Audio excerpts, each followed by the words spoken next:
Okay, so the first question is that I've been getting a lot. Like, a lot of y'all have been asking me, DMing me, commenting, is about the ASVAB.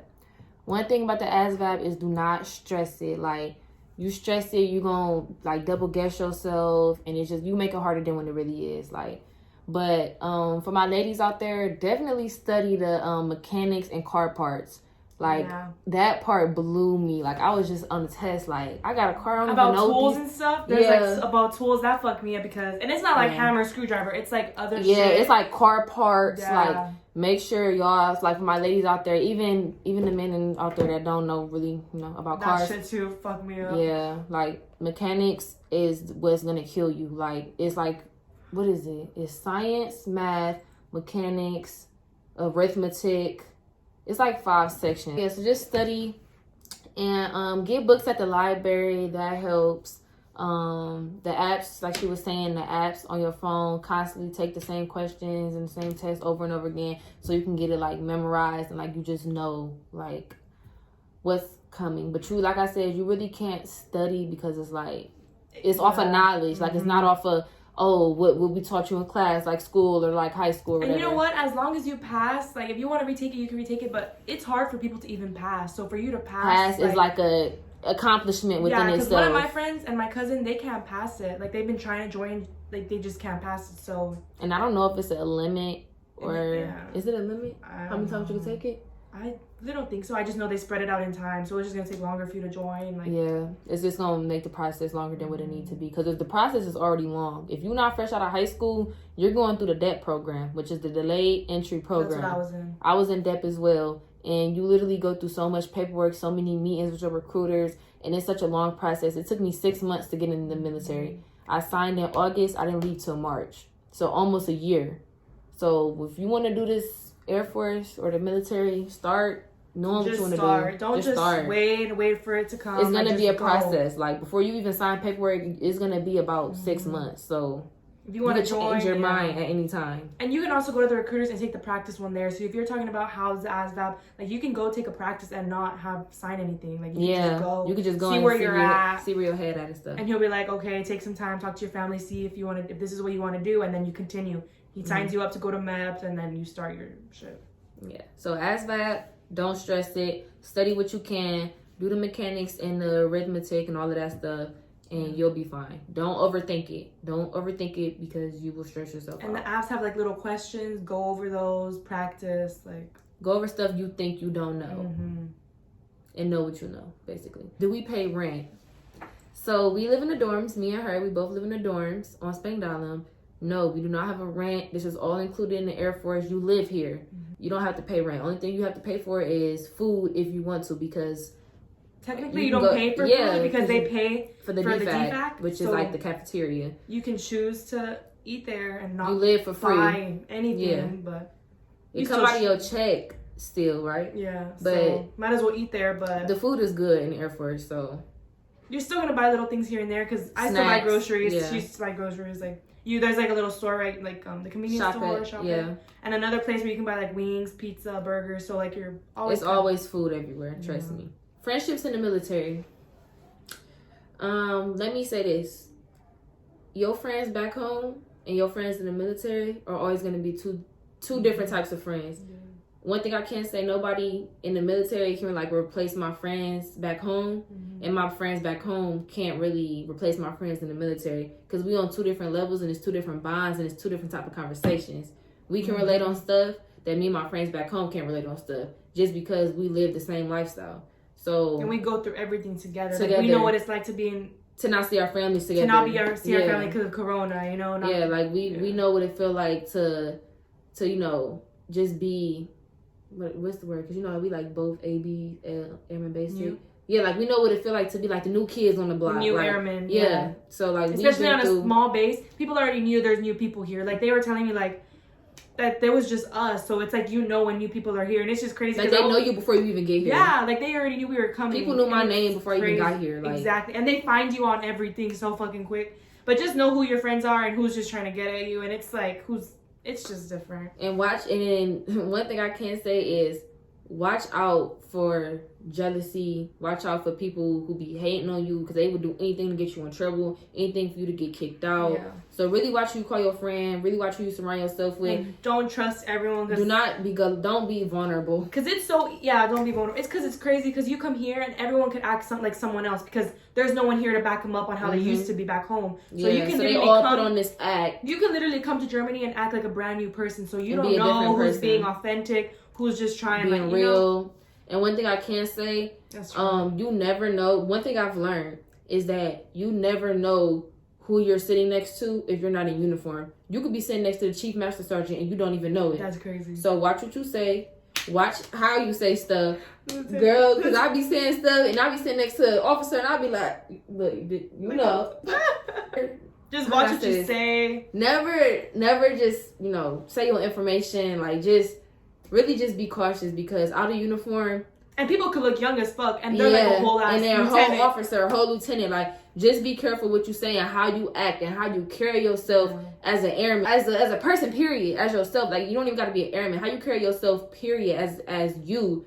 Just watch how you, do and say stuff around people because you could be sitting next to somebody very important and they can hear that. And even though you're not in uniform, even though you're not on the clock, they can be like, yeah, you come to my office tomorrow since you want to say a derogatory comment or you want to say something out of pocket, out of line. So just always make sure you're on your P's and Q's on and off the clock, then out uniform. Yeah. So because even here in Germany, when you out here drunk and we kicking it at the club with sergeants and like officers, like it's okay to a certain extent, but like sometimes that just don't mix. Like stay with your age group, stay with your your same rankings, like y'all all in the same boat. Y'all gonna learn that in BMT, like of what I'm trying to get at. So just be careful what you say, but stay true to you. Never change. Never change for nobody and never change who you are for nobody. Yeah, that's true. Next one is your job. What happened waiting on your job and not what you picked. So me going in, I wanted to be admin, which is administration. And with the Air Force, you pick a job, but you have to, it's kind of like the job has to pick you back in a way, in a sense. Like when my recruiter, I would say I want admin and he'll be like, okay, this month I'm waiting on admin jobs to drop. I'm waiting for an admin opening to come up. You don't just say, oh, I want admin and boom, I get the admin job. You have to wait for it to open up. You have to wait for a spot for it to open up and see where they need you at. And I know a lot of y'all been DMing me about security forces. Security forces is probably the #1 job in the Air Force that's easy to get just because you can't go wrong with too many police officers. So they're going to want people in security forces. Like, so a lot of y'all was asking about the training. So it's cool, but be ready for the tech school. I know it used to be a lot harder before Corona because my friend said like she failed out and it was hard. But now with Corona, I think they changed some things. But they might change them back. But she said it was really hard. Yeah, I ended up with services because admin took too long. And that's another reason why it took me 6 months to get into the military because my job wouldn't drop. I didn't have a job to go to. So I was either going to go in open admin, which is mean you go in under the admin category, and then they place you on what job that they have open in BMT. I was open general. So it's kind of like a pick. Yeah, it's kind of like I just wanted to get out of there.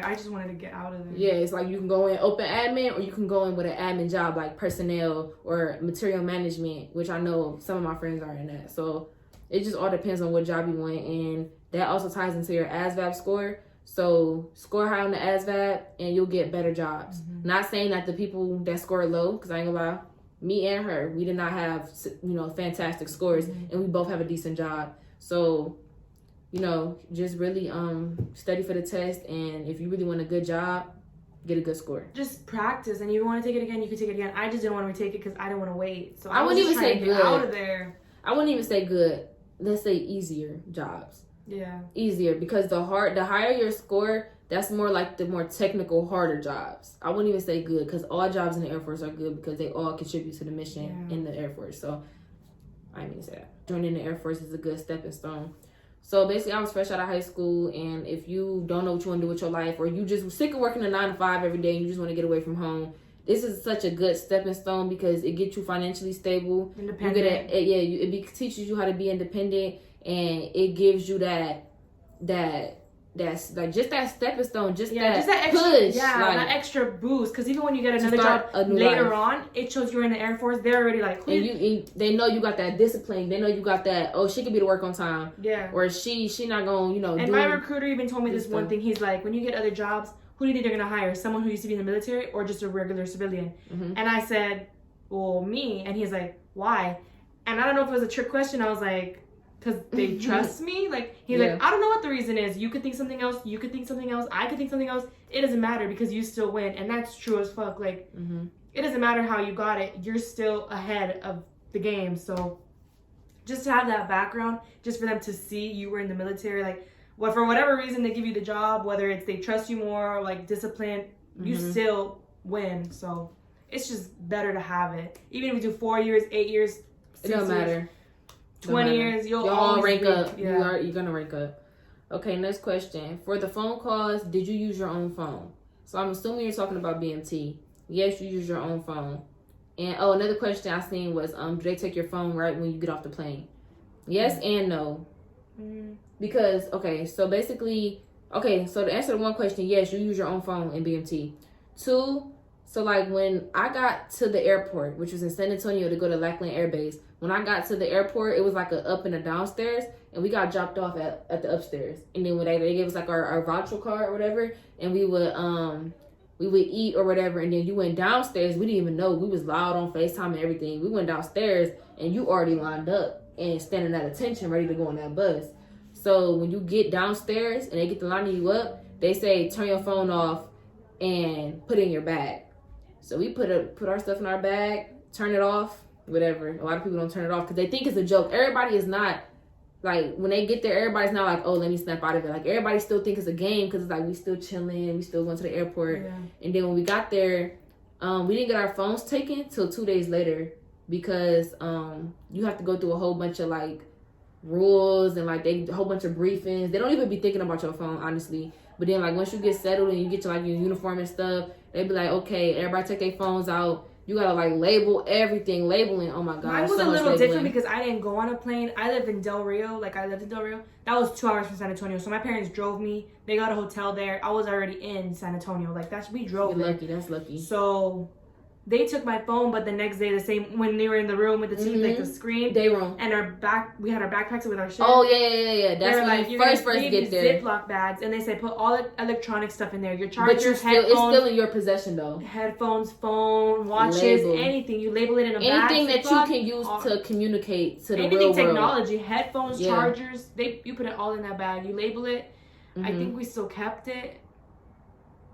We kept it in our book bags, but they didn't actually take us to like 3 days later. But it's like you don't even want to get your phone because they're just telling you do this, You're get so that, busy. That. You don't even want to get your phone. I'm telling you, bro. You so busy throughout the day. You forget you got a phone. You forget that it's just stuff going on in the real world because you so focused on not trying to mess up and getting choked out by the MTIs. You like, oh my God, okay, like focus. I need to do this. I need to do that. I need to do it this way. Like everything is pay attention to detail. If it's not done the way it was showed, you're gonna get choked out. Period. Like. You got to get it done. And you be so focused. You don't care about what's going on. You do not care. That's kind of a reason I didn't want to join. I didn't want them to take my phone for fucking months. I was like, damn, like I'm going to be so disconnected. And I told my parents, they was like, what's the worst thing you worried about? My phone.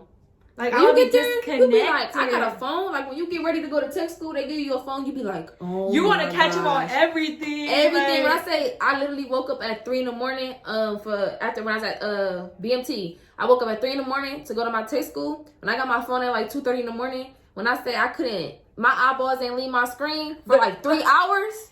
When I got to tech school, man, I was sleeping so late because I was on my phone. Like I was just be trying to catch up on the music. Talk to everybody. Yes. Like, when I tell you all the good music dropped when we was in BMT. It's not bad though not having your phone. Like it's really not. It's not. I'm telling you. You just forget everything. You're just so worried about like, you meet people there. They're just getting you through it. You talk to your family like on the regular, especially with Corona. We got to talk to our family a lot compared to other people. Yeah. Because I think they were just scared about our well-being, our mental health, like Corona, not seeing our family. They weren't able to come to graduation. So they were just, I think, pretty much scared we were going to like commit suicide because they were always asking so they was always giving us calls.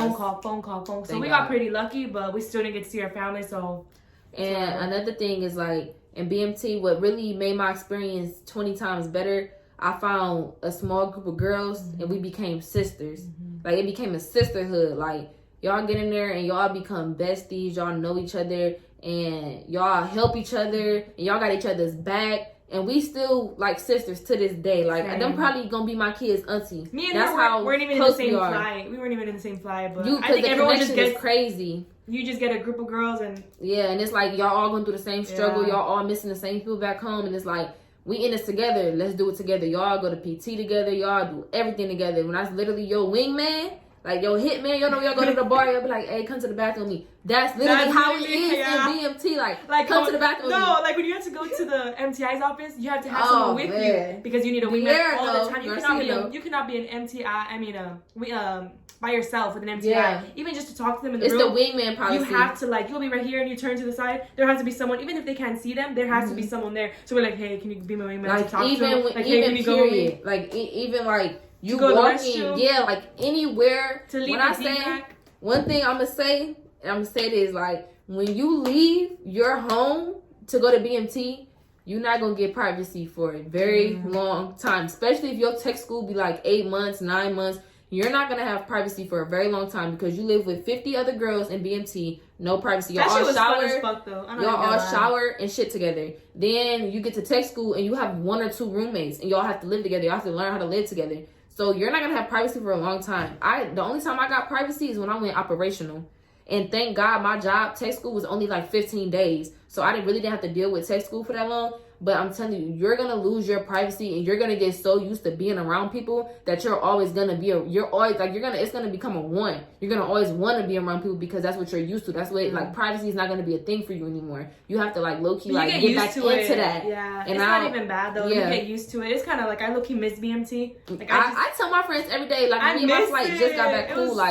We literally always just texting, like, dang, I missed it. Like, I just printed that picture out today. It's just crazy how you miss something that you're supposed to, like, it's just, hate. And then, like, even the MTIs you get attached to, it's crazy because we had to move squadrons because of Corona. We had to move it's literally our home because we literally are there for months, and then for them to move us and move from our MTIs, I've been moved 3 different times. It was emotional as fuck. Like you get attached to your MTIs, like you kind of look up to them, like because they mold you to the person that you need to be. And you don't got your parents there. You're literally looking up to these people, you know, like they you need something you like. They do it like. I'm telling you, and even with the girls, like I used to say in BMT, I hate these girls. I can't wait till I leave them. Like they get on my nerves. When I look back, even the ones that used to tick me off, it's just to this day, I love them. Like you miss it. I miss them. Like I miss arguing with y'all. Like I miss telling y'all get out the bathroom. I'm about to clean. A latrine. I was a latrine queen. We had a latrine queen. She would piss me the fuck off. Like y'all, she would be so mean to us. And be like, I was that girl. I was the latrine queen. And everybody wrote, like we had our clipboards. Everybody would sign them. And every time because we used to do the beds with the clipboards. Yeah. I think maybe you signed it when you use the restroom or some shit. Oh no, we just signed it like for memories and shit. And they will always put on my name. They'll put latrine crew. Let's go. Were you crazy? Yeah, girl. When we did details, I said latrine crew. Let's go. Everybody knew. Get the out the bathroom, like y'all, this bathroom better be clean. And then we moved to Disneyland. Like the things, like checklist. Oh no, we filled everyone. Yeah, they would leave hair everywhere. They would leave. It's just crazy because you try so hard. You try so hard to keep that. You have to clean the fucking smallest one little dot. Like they will. Y'all wouldn't even know, bro. You don't even. You think it's just whatever. Oh, it looks good. No, these bitches you don't are know what cleaning They're like, what the fuck is this? An eyelash? Dude, it's just. You don't know what cleaning is until you hit BMT. I don't care what anybody say. If I go back home, I'm looking at something. I'm like, why is it lint on the mirror? No, I got lucky. I was the hallway. So me and another girl, we had to clean the hallway. I was there in the little duster. It's because when they said who picking jobs, I didn't know what to pick. So they said staircase. They said staircase or something. I was just like, I raised my hand because I was like, whatever. Was Germany on your wish list? So I'm gonna have her go. You can go first. I actually didn't have Germany in the beginning, and you can always go back and change it, but only up to a point. Well, tell them about the dream sheet. Yeah, I had. Like, what is the dream sheet? Oh, it's just like a list of what they go off of, kind of like where you want to be stationed. You're not always gonna get what's on there because I've had friends that don't even have where their base is and they got it, like New Jersey, Washington, like So it's like it's not a guaranteed 100%, but it's like a preference of where you want to go. So they have an overseas dream sheet and they have a stateside dream sheet, which is of course the United States of America. Yeah. And then overseas, which is like Europe, and, you know, Korea. And if it's school where you want to go, like your number one, they'll try to get somewhere near it. You know? Or like your second choice. Yeah. So for me, I had like all the Florida bases, Colorado. I had South Carolina. That was my number Colorado. one. What else did I have? All the Florida bases. And I think I had like one Texas. I just wanted to be on the east. Yeah, and then for overseas, I had Italy, Hawaii, and then Germany. But someone that I knew was from Hawaii, and she told me to take that off. Like, it's fun. It's like beautiful if you want to go visit, but to live there, she's like, it's small, nothing to do. My friend is in Hawaii. So I took off Hawaii, thank God, because a lot of people go Hawaii, and I took it off, and I just left Germany for the fuck of it because they said we can't even get overseas. So I just put Germany. Because at the time we was in tech school, COVID is still going on to this day, but so COVID was heavy. So they was like, oh, keeping everyone stateside. Yeah, they was like, oh yeah, y'all staying over here. Everybody got stateside. And by the time my class was up to graduate, they're like, oh no, y'all going overseas. Our whole class is. And I'm gonna tell y'all how I felt about that too. So Germany, I ain't gonna lie, y'all, when I made my dream sheet, I was low-key BSing it because I'm like, in my head, I'm like, I'm not going overseas. So I'm just put something down just in case, right? I'm not put something down just in case. I'm not going overseas. Like, I know God got me. I'm going stateside. Because they said we can't even get overseas. Because it was rumors. Like, oh, we going stateside. Cause no, it wasn't even rumors. They told us. No, the MTLs told us when we got there. Like, well, y'all class must have been telling our class. It wasn't a rumor. They told us. Like, the MTLs were like, look at the classes before me. No one got overseas. Yeah, nobody. Everybody was getting stateside. Everybody was getting South Carolina. That was my number one pick. I wanted South Carolina so bad. Like, because I'm part way, like, from Carolina. So, like, I wanted to go back there and stuff. And no, I ended up in Spain. Yeah, there's like 7-8 of us that came together. And we're all from the same tech school. We all got Germany. Like, but Germany wasn't my wish list. When I did make my wish list, back to that, I was messing around or whatever. And I put Germany as number one. Just, you know, I wasn't even playing around. I was just like, oh, Germany, that sounds interesting. Boom, number one. Then number two was Hawaii. Because my friend was, my best friend, she was Hawaii. And me and her went to be stationed together. And I didn't know she put number one for her. So she ended up going to Hawaii. But I ended up getting Germany, which was technically my number one choice. But in my heart, in my mind, that was not my number one choice. But when I first got Germany, I literally cried because I was very upset. Because I was like, I'm young, I'm going overseas, I'm leaving my friends and family. And with COVID going on, ain't no telling when we going home. So it's like, bro, it's expensive to fly home. Like, I'm gonna have to take extra leave. Like, it's gonna like take more time, 12 hours. Like, it was just a lot. But honestly, since I've been here, I've been glowing. I've been doing good, meeting great people. So it's just something different. It's a nice experience. Honestly, like, we tell each other every day, like, we forget we're in Germany. Like, we'll be at the store and I'm like, we're in Germany. Like, like, it's cool though. Yeah, we forget. Like, I'm telling you. Next question: is military life easy? To a certain extent. It depends on your job. Our job is very easy, but other people that I know that work ammo maintenance, their job is not easy. Like, that stuff can be really stressful. Some people jobs, they have other people's lives at the tip of their fingertips, you know. So everybody's job is different, and everybody, you know, they play their part in a mission very differently. So, but life as itself, it's pretty chill. We go to work, we get out. Military life, we go to work, we do what y'all do at home. Like, y'all go to work, y'all come home, and y'all do y'all want to. Take off your uniform and take off your work. Yeah, like, and be in civilian clothes. We go to work in the morning, we come home, we do whatever we gotta do, and we chill. Yeah. Then go back to work in the morning. That's it. But yeah, so it's no big difference. Do you still keep in contact with your recruiter? No, just for the simple fact, my recruiter moved out of state, so I didn't really feel the need to talk to him. Yeah, like. I meant to like text him like, hey, I'm in Germany, like just like catch up, update. But I forget. Yeah, I emailed him, but shout out to my recruiter for getting me where I am today. Great. Okay, what is it like as a female in the Air Force? I'm gonna tell y'all how I feel. Ranks play a big role in that when it comes to females and males and who's higher rank, and you know, it definitely plays a role. I don't know how I can like really go into that. I haven't really been like just life in general, like as a female. I bet that's also talking about like if there's like I know. Yeah, so I can't say since I've been in the military, like the guys really don't care. Like, they really like the respect. I don't know how to explain it. Like, you could be married, you could have a boyfriend, like they just don't care. It's also because the Air Force is already so small. So small. And like 1%, y'all. And then the percentage of girls that join is small. And then most the of them ratio join, is 1 to 3. Most of them join are guard. So everyone else, once they finish tech school, they go back home until they go back to work. We're active duty. So it's like less girls active duty. So it's like and just always as a female, a little bit of girls and guys, as a female, as a woman, period, always stand your ground. Always, you know, don't let a man or don't let a, like, you know, higher rank, like, degrade you. Like, always stand your ground, no matter the rank, no matter the gender. As a female, as women in the United States or even over here, nobody tell you. No one really has, like, mistreated me, I can say, or, like, harassed me or nothing. Like, they actually haven't. But it's just that, like, everyone just tries to get at you. Everyone's trying to flirt. Yeah, all the boys, like, just kind of like just hometown. And sometimes you gotta be mean. Like, sometimes you gotta be like, bruh, like, leave me alone or I'm gonna report you. Like, and like, I'm gonna touch base on like the stuff that's happening in the real world with the military and like people, I ain't gonna say people, females are going up missing and dying and raping and all of that stuff. Like, ladies, like, I'm just telling y'all, like, stay loaded, because like you never know, like when you walk by yourself with your girls, if y'all drinking or and it's different here like just stay aware. Some people are young, so they just come out and they're like, oh, no parents, you can buy alcohol, especially overseas, you can buy alcohol like at 16, so they just get fucked up, never drank before, and shit happens. Like, so just make sure y'all just always aware. Be very vigilant. Like me growing up, my parents always taught me to be vigilant, be aware, know your surroundings, know your friends, know your people. Like,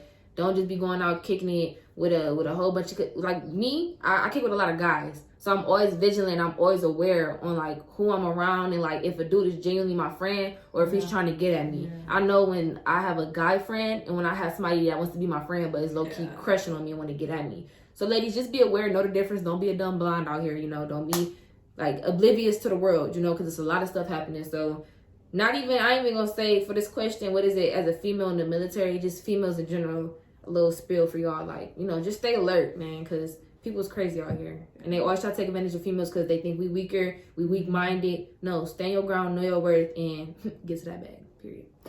Okay, what made you go to the Air Force? Go first.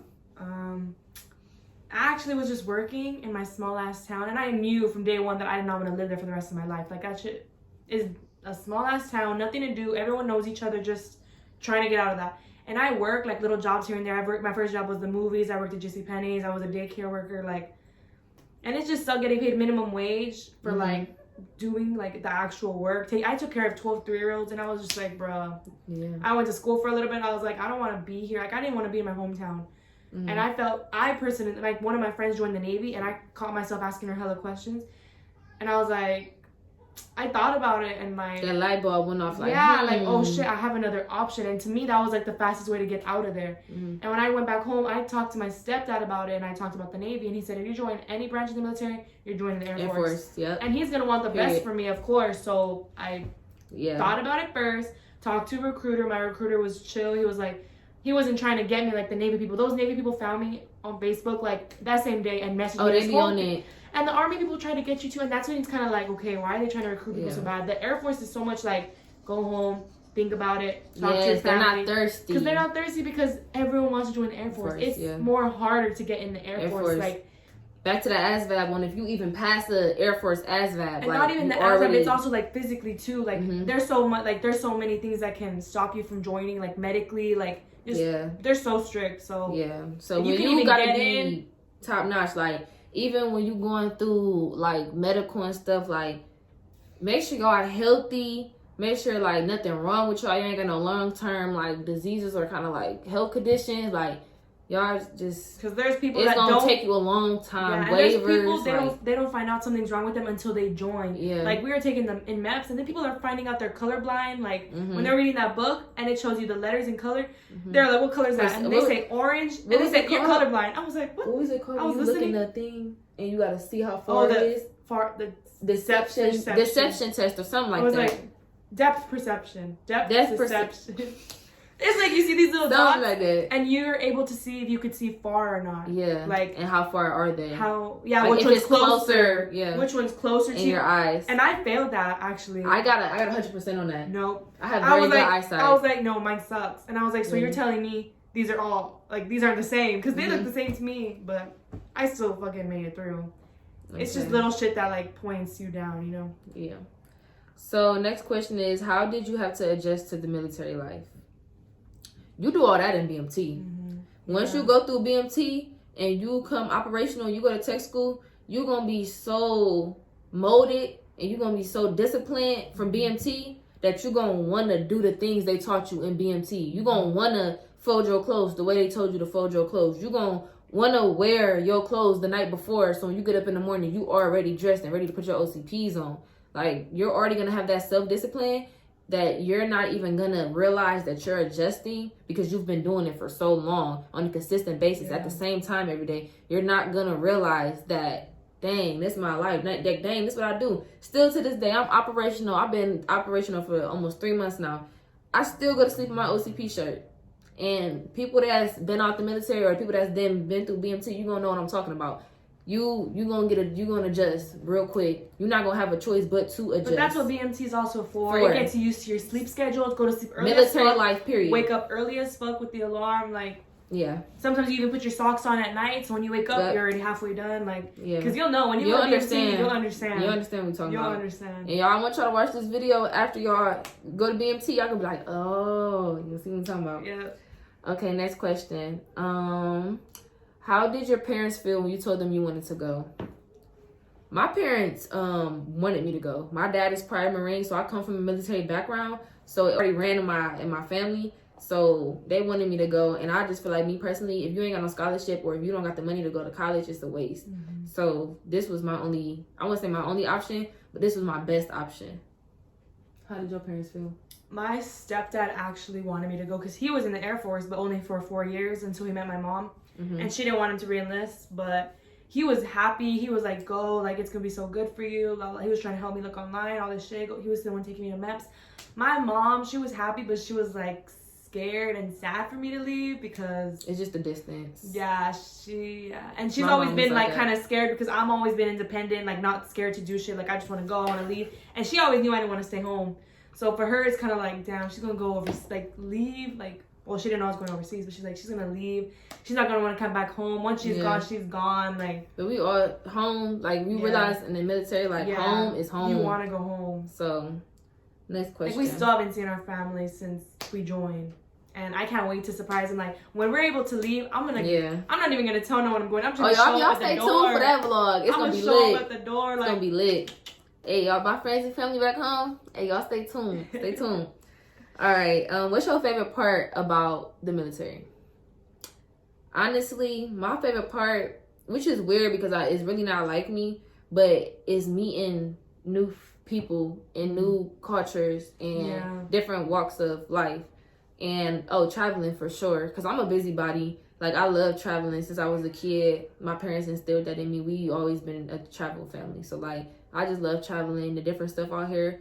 Like, we work with Germans, and I get really amazed when they talk to us and they try to speak English. Like, I just find that so amazing. And it's just different. Like, meeting different people from different places, being able to go overseas. Moving. Like, things you would never been able to do before. And it's very different for me. And it's, like, growing on me because I'm really not a people person. Like, I don't really like meeting new people.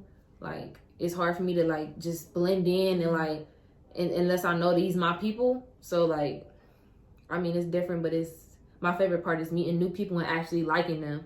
And, like, actually, like, back home, like, I don't have, like, friends. Like, I have friends, but, like, I don't have friends like y'all, you know, like, different cultures. Like, I'm around the same people, the same, you know, same culture. I'm not around this many diverse people. So, like, when I meet people like Zuniga that's, like, Hispanic or Mexican. No. Damn. No. They think I'm Mexican. Oh, damn. Yeah. They think I'm Dominican, all that. Okay. How are you? Oh, what is your favorite part? Mine's pretty much the same thing. Same thing. I think just meeting people. I like doing things, and I know damn well I would have never had a chance to go to Germany back home. Like, I would have never been here. Never. Okay. How are you liking your first base? Germany looks beautiful. Germany is beautiful. It's very historic. And this is my first base. It's cool so far. The base that I'm at is very small compared to the other base that's in Germany, the other air base in Germany. So it's just very small. So it's kind of better though because it's like it's because we off in the country, like we in a cut. So, but Germany is beautiful, and I really haven't been to a lot of places. But when I do, because of COVID, yeah, it's gonna be lit. Were you scared, and how was boot camp? The boot camp question, go tap into my my boot camp video I made like a couple months ago. Though? I mean, yeah, was I scared? I was like kind of excited. Like I wanted to go. I was scared, but I was also like very curious to see how it was. You're not gonna know unless you go. It's just different. Because it's like you don't really know. You can watch as many YouTube videos as you want. Before I joined, I watched every video. And it's crazy because my mom would send me so many videos, y'all. Like she used to annoy me. She used to send me so many videos of YouTubers and everything. And when I went to BMT, I had the experience nobody ever had. Like my experience is so different and unique from any other experience on the YouTube channel, on the YouTube platform.